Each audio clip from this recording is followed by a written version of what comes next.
These books that I won can serve as a blueprint for the comic books that I target at auction.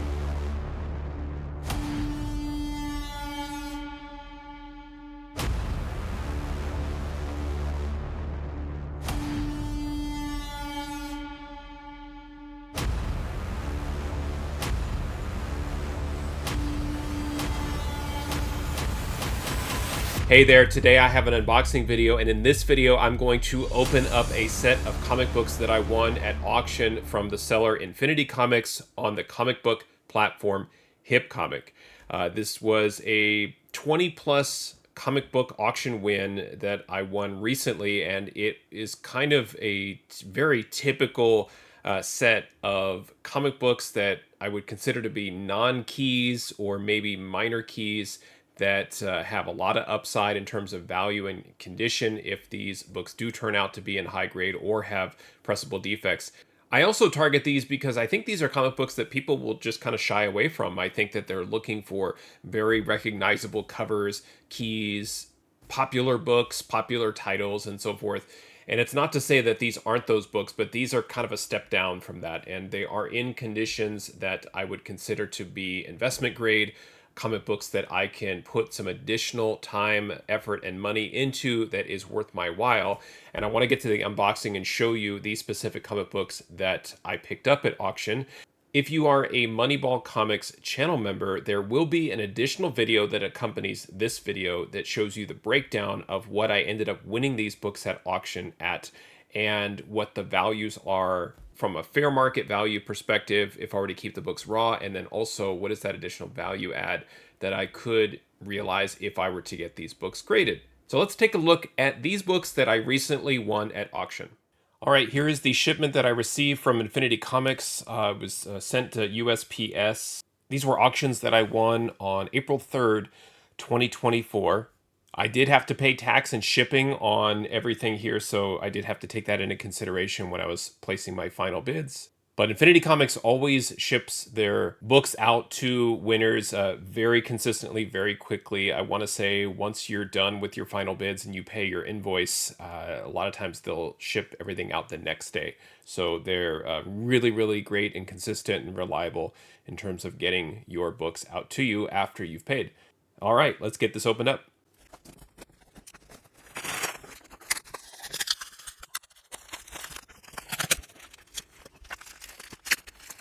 All right, not too bad. I do pray to Thanos that someday they will stop using so much Scotch tape, or at least use some tape pulls or something else, just because I do feel like there's just a lot of movement with the books, and I have to be like ultra careful. However, they do pack the books really, really well, and I do appreciate that. So any extra effort on my part to get through tape or anything like that, it is used to make sure that the books get to me safely and securely, which is the most important thing. So I do appreciate that very much. All right, let's get to the comics themselves. First book here is Amazing Spider-Man number 160. Really awesome cover here by Gil Kane and John Romita Sr. Again, not a key issue, but I do target titles like Amazing Spider-Man and try to go after the non-keys just because it's just frankly not getting as much of attention as some of the other books are. Very first thing I look at is just to make sure that the spine is relatively clean from color breaking ticks. It's okay if there's like some smudging or some dirt, because I do feel like that could be cleaned up, but just a tremendously well-structured book here. Slightly miswrapped, yes, but the corners look nice all around. And this is probably Exhibit A for like the perfect book that I go after, a book that I feel like could be pressed up or cleaned up into the nines. Not a book that's going to jump out at you when you're looking at the list of auctions. Obviously, Spider-Man, popular character, popular title. And then lastly, I think it's a book that is listed in a certain condition where I think it's been undergraded. Even if it's something in a VF that I feel is maybe a VFNM, I'll take that with the potential to further improve the grade. Next is Amazing Spider-Man 260. This is the newsstand variant, cover art by Ron Frenz, featuring the Hobgoblin. Basically the same story as ASM 160. You could see the condition of the book, just structurally exactly what I'm looking for. would argue that this is probably a near mint copy instead of a VF copy. Just perfect, just exactly the kind of books that I bid on, and can't wait to take these books out and grade them. Next is Amazing Spider-Man 265. This is also a newsstand copy, and I did say I focus on non-keys or minor keys. I would argue that this is a minor key.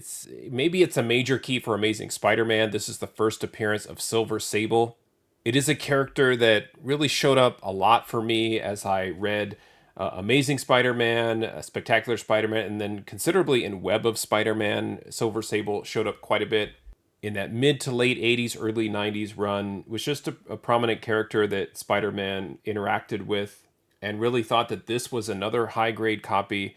I have a direct edition and wanted to add the newsstand to my collection, and just super sharp. I mean, I think we're clearly dealing with some sort of stacking crease here. You can see the fold kind of up and down the spine. And what I like is Infinity Comics, they are very honest with their grades, and you might get dinged for something like this by CGC. So if this were a 9.8 candidate but had that crease, it could be a 9.6 or a 9.4, and so they downgrade the book accordingly instead of grading it with potential. And then you can also see some hidden things that kind of come in.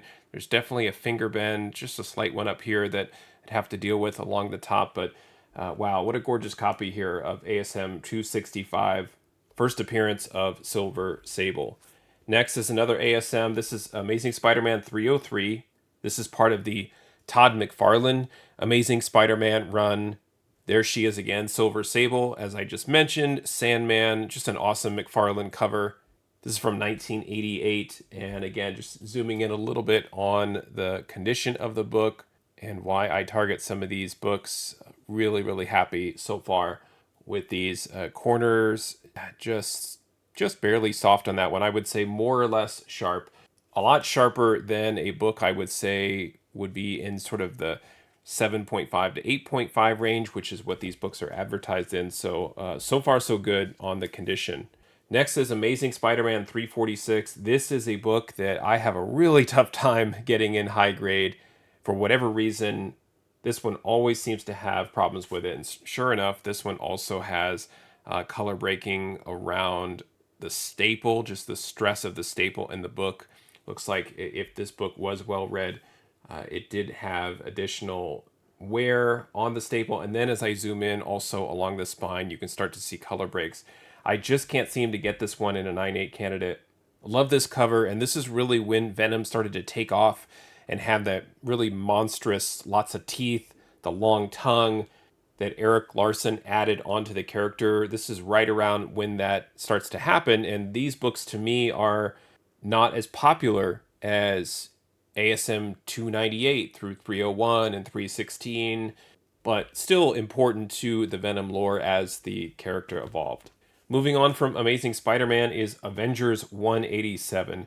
I've always loved this John Byrne cover with Scarlet Witch here front and center. This is the origin of the Darkhold, which if you are into the WandaVision show and also Doctor Strange 2, the Darkhold was referenced in kind of an important part of the storyline. I will say on this one, I already notice a color breaking tick here, but really nice direct edition of this book, Avengers 187. And now a run of Avengers books that I picked up, including Avengers 188.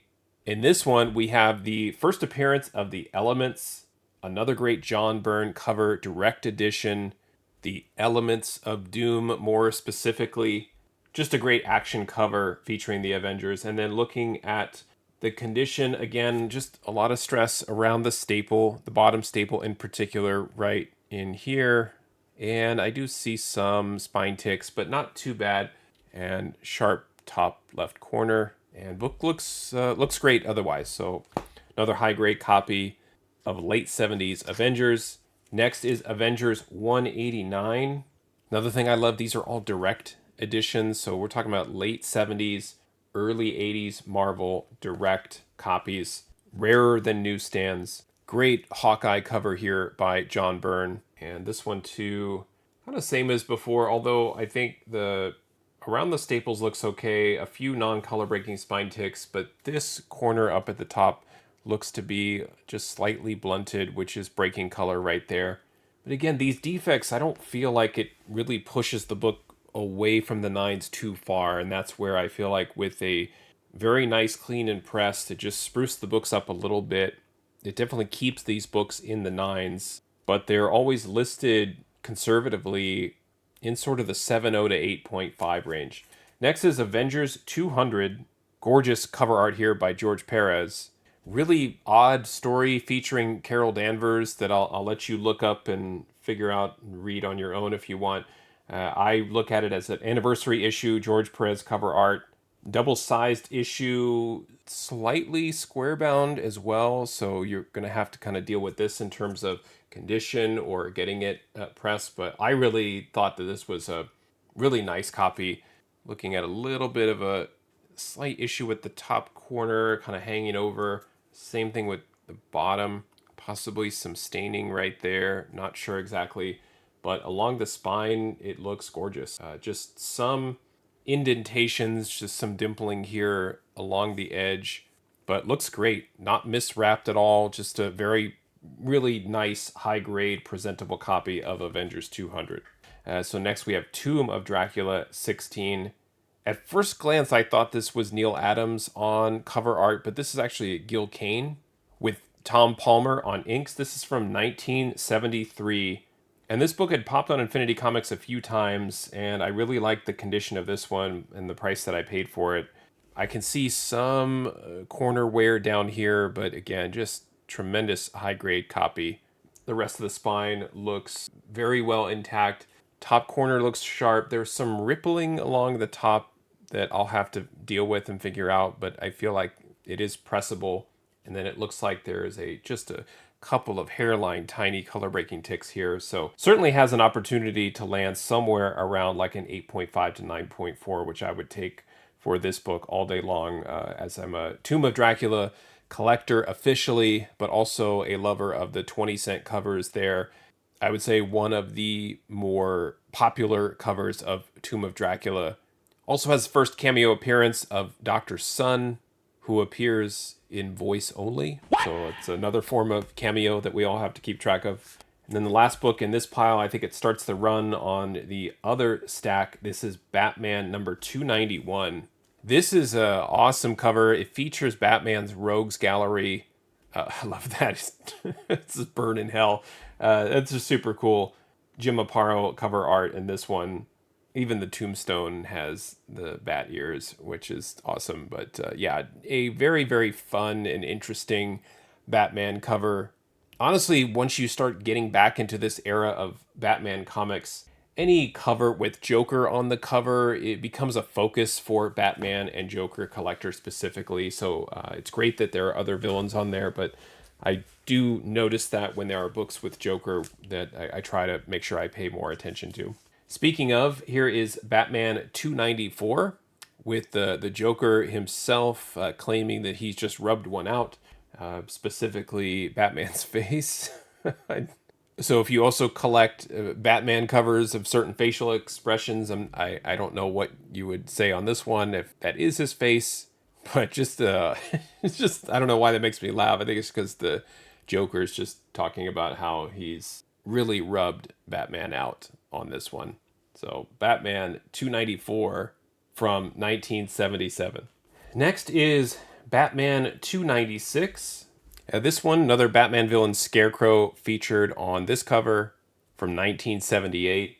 Thought this was a really nice high-grade copy. Tough to get in high grade with that solid color background. I do see several minor color breaking ticks, so this one could probably land as an 8. And sometimes this happens.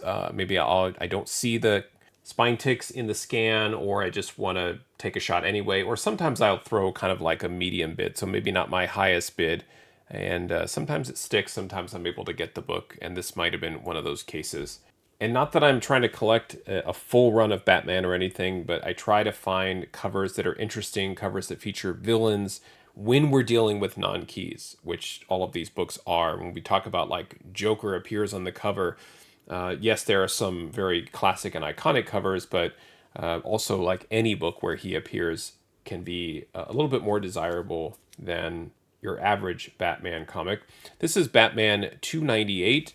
It's from 1978, featuring Jim Aparo cover art. I don't know if that's Professor X back there, or I don't know, it could be Gambit or Cyclops or somebody that's coming after Batman.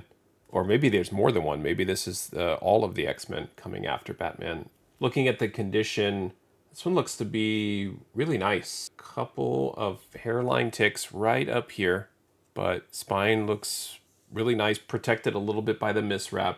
Corner is interesting too. If you look at that, is that a color break or is that the DC bullet and kind of the part of the circle that's coming across, right? You could see that and go, oh, that's a blunted corner. That's a corner that breaks color, but that could be a line on the bullet itself and be a super sharp near mint corner. Down here, this corner looks good, so this could be a bit of a hidden gem in terms of condition. We'll see how that one grades out. That's Batman 298. Moving on from Batman, we have Catwoman 75, and this is a cover art by Adam Hughes, where he did a run of Catwoman covers that are all awesome. Some have more desirability than others, but I think when you're talking high grade 9.8 candidates with Adam Hughes, collectors and so forth, then a book like this becomes desirable as folks want to collect the full Adam Hughes cover art run of Catwoman. This one is definitely suffering from a stacking crease, but the spine looks really nice up and down. Not a single tick. I think the problem would be maybe this corner down here. It's just slightly soft. Same for the top. I don't know if that would classify as light bindery tearing or not. Looks to me, just at first glance, probably a 9.4 copy, maybe a 9.6. And a little surprise Joker cover on this one as well. Next is another Catwoman. This is Catwoman 76. Basically all the same reasons as I mentioned before. Adam Hughes on cover art. Some covers better than others, I would say. I think I like the cover of 75 more than this one. She does have kind of a possessed, crazed look on her face in this one, but an Adam Hughes cover nonetheless, and looks to be about the same condition as Catwoman 75. Corners look a little bit better on this one, so possibly, again, like a 9.4, 9.6 candidate with just some light creasing that could be pressed out. Next is more Batman goodness. This is Detective Comics 446 from 1975. Jim Aparo once again on cover art here. I really loved the framed covers of this era. Detective Comics, giant lettering right across the upper thirds of the comic featuring the Batman. And we've got the slaughter in silver. One thing I just noticed is it does appear to have some writing on the cover, so that's unfortunate. I don't know if that's pencil, but because it's on the ink, that's going to be tough to come out. So that may just have to stay. I'm not a fan of those personally. I do think it's still a high-grade copy. A little stress to this top spine and staple here that's breaking color, but for the most part, a really, really strong high-grade copy. I just don't like writing on covers or the date stamps, and I know that some of that is just sort of, I guess, forgiven by CGC sometimes when they go to grade it, but I personally don't like it. I prefer, I know some, it's like nostalgic and it's kind of cool that it's sort of stamped, but I just don't like it. I prefer a clean cover. Next is Marvel Team Up number 41. I collect a lot of these Marvel team-ups from the 1970s. This has a cover art by Gil Kane. We've got Spider-Man, Scarlet Witch battling each other as Scarlet Witch is possessed by Cotton Mather. Some call him the Witch Slayer. Looking at the condition of this one, definitely has more color-breaking ticks than I would like. One down there, a few along the spine. So not as high grade as I would like, but certainly high grade in general. Could end up being a 9.0, but probably maxes around there, but still like to get as many of these in high grade as possible. And then what I do is I just kind of take each issue number and look at the books that I have and take the highest grade that I have in my collection and then kind of decide if I want to go ahead and submit that for cleaning, pressing, and grading. The next book I want at auction is the beautiful Red Sonja number 1. This is the first issue of Red Sonja's first solo series, originally in Marvel. now with Dynamite Entertainment, one of, I would say, their flagship characters. Not a 9.8 candidate, but I would say definitely fits the bill for high grade, somewhere probably around a 7.5 to an 8.5. The bottom corner here is fairly blunted with some color breaking there.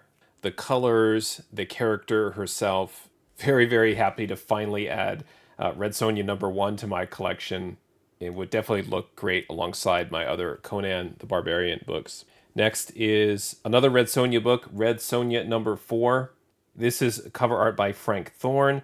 This I specifically targeted because it really looked to be in great shape.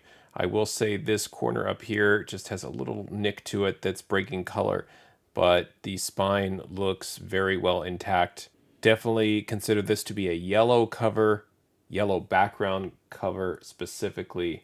But yeah, it looks great. There are just a couple of, I'd have to examine this further, but just a couple of like areas where there's color loss right there by the barcode, and then just some slight rounding on the corner. But man, for this age, 1977, there is that corner, yes, but just tremendous shape for this book. Just a really nice high grade copy for Red Sonja #4.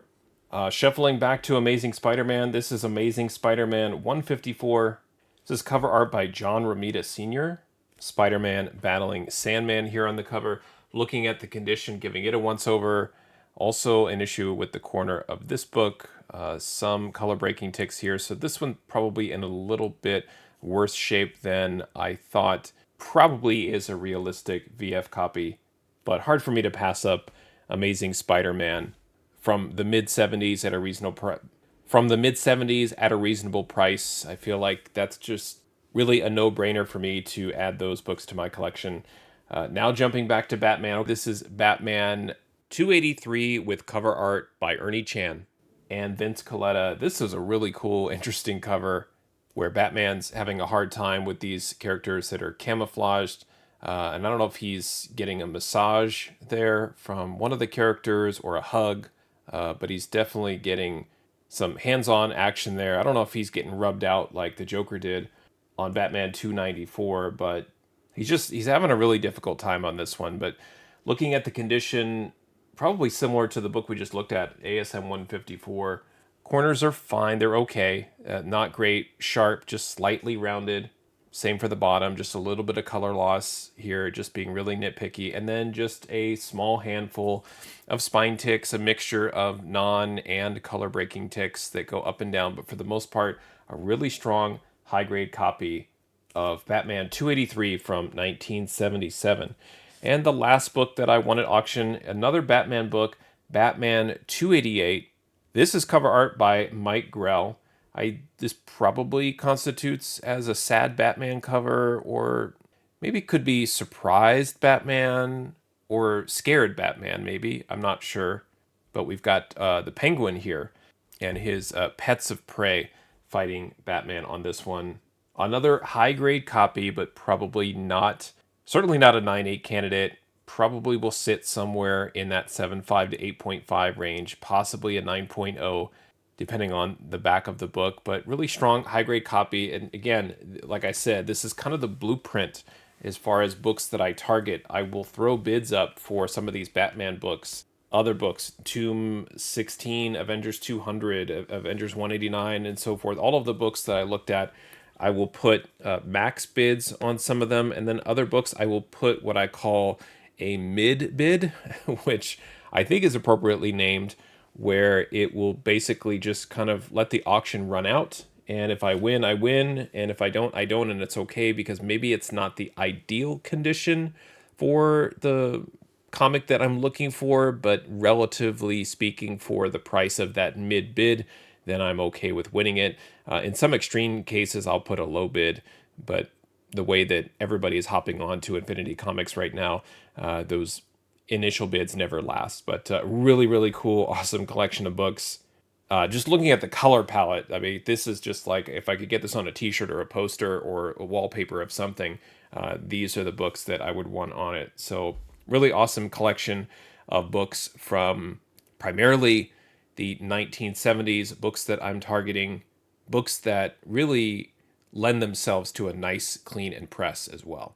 And for me, that is a big part of why I pick up the books that I do, is because I have these workflows related to cleaning and pressing, where just all of these books, they haven't been pressed before, which is something that, I am aware of when I'm bidding on these books. A lot of times if you're on eBay, you may not be sure if the book has been pressed, or sometimes you'll even see listings with a book already in a slab, and it'll be like a 9.2, never pressed, right? Thinking that you could entice a bidder to crack it, press it, and resubmit. I don't believe any of that. I just believe in my own experiences, and books like these, they always seem to have just some light creasing or maybe some dirt to the back of the cover that could be easily lifted with a proper dry clean and a nice, I would say, standard press with not a lot of work to the books. And that's something that I am very aware of. I don't want to acquire books that are going to require a lot of time, a lot of effort, a lot of work.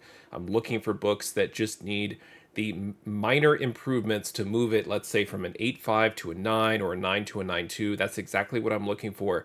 And when I put together my bid strategy, I make sure that I'm analyzing those grade bumps and the value adds potentially, and then the cost to get the value added, to get the grade bump. I factor all of that in when I'm presented with my final bids or bid ranges. So I have all of that data to take into account, so that I'm not overbidding or overreaching for books. And that's why I end up with books like these instead of a lot of big keys, is because most people will kind of just look at some of these and go, I don't really know much about ASM 154, but I think it's an older book, so I'll throw up a $5 bid, and then I can easily outbid them. And they never come back because it wasn't really a book that they were interested in, and it had invested a lot of time researching and investigating the values. I have all of that data, and so I use that data to strategically set those bids and acquire books like these. And for me personally, this is part of the fun. It's part of the fun is figuring out the numbers, figuring out the values, determining some hidden collectability, not really with like variance or somebody telling me that some book is scarce or hard to find. It's really looking at decades of data and looking at books that have stood the test of time condition-wise over those decades. Let me know what you think about these books that I want at auction. Do you prefer to focus on keys? Am I wasting my time with these sort of off keys or non-keys? I would love to get your feedback. Thanks for watching. Happy collecting, and see you next time.